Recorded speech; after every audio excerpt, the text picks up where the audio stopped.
meu príncipe marido. Porque ele puxou mais que meu pai, né? Mas eu também. Eu tenho.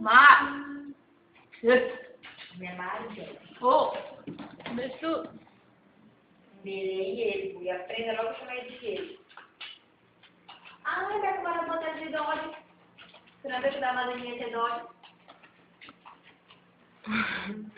Ei, rapaz. Pode lá, palhaço. Ei, rapaz. Ih, rapaz. Tô mordendo. Menino.